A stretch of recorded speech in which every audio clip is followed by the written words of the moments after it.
Honey, come in here, please. Come, we've got to talk. You have said this over and over again, that you would change and everything. He had asked me to lay down with him in the bed. I cannot take it anymore. I'm not going to stay in this house. Okay? And he reached over and grabbed the gun and put it on his stomach. And he kicked the safety off, and when I realized what he was doing, I tried to grab the gun. You know, I remember the blast, and I remember feeling like air rushed towards me. 911, what is your emergency? My husband, he just shot himself. Ma'am, please calm down. Please calm The bullet down. went in me right here and come out between my eyes, breaking every bone in my face, blowing my nose off, all my front teeth out. David Parnell never expected to live after he shot himself with his assault rifle. Drugs had destroyed his marriage and his life. And I thought, man, that's it. I'm going to blow my head off. This dope has robbed me of everything. David grew up with his mother and grandparents in Tennessee. One summer, while visiting his father in Mississippi, he learned a lesson he would never forget. He was just 13. Dad was smoking marijuana pretty regular. He played music in a honky-tonk bar. He taught me how to smoke it and educated me on how to hold the smoke in my lungs for it to be effective and make you high. And that was really a turning point in my life, I believe. As he grew older, he began using cocaine and speed. Then he discovered methamphetamine. From the first time I tried it, I knew that was going to be my drug of choice. After one failed marriage, he married Amy. As their family grew, she tried to get him to give up the drugs, but things just got worse. As his meth use increased, so did the side effects. First, there were the hallucinations. We normally start out seeing what we call shadow people. And it's just shadows that you see moving around or at the corner of your eye when there really is nothing there. Then there was the paranoia. As the addiction gets worse and worse, you become so paranoid. You think that you're seeing stuff. You think everybody's out to get you. You're hearing noises and voices. And I was paranoid of my own wife and my children, my mother. David nearly shot his mail carrier, thinking he was an undercover policeman.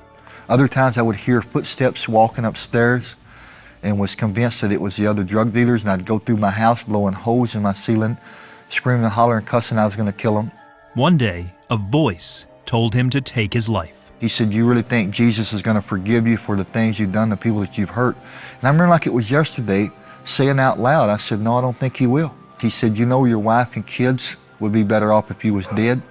He grabbed a rope, went to the barn behind his house, and tried to hang himself. But the weight of his body swinging caused the rope to break. His sister found him and revived him. The experience scared David straight for a few months, but it wasn't long before he was back to using meth. One evening, Amy had had enough. David came home high. Amy told him she was leaving and taking the kids with her. David put the gun under his chin and fired.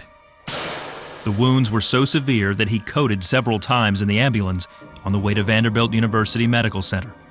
During that time, he caught a glimpse of hell. It sounded like a million people screaming in agony. And I looked up and I realized how dark it was.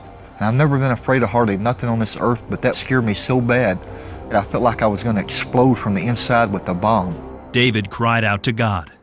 When he did, he saw an image of Jesus. I was looking at him, I felt like a little kid. I was just terrified and shaking, it felt like.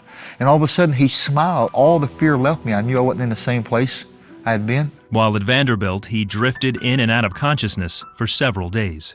He would write things down on a tablet that we gave him, and he would write things like, "Jesus loves you all, and I'm so sorry, and I was bad, but now I'll be good, and I want to help other people." David spent several weeks in the hospital.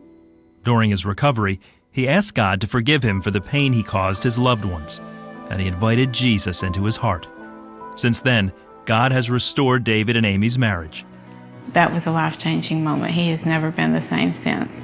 I don't even know if you would describe what we had before as a marriage, but now it's a marriage, it's a family, it's two people working together to serve the Lord and raise a family to serve the Lord. David believes God spared him so he could warn others about the dangers of meth.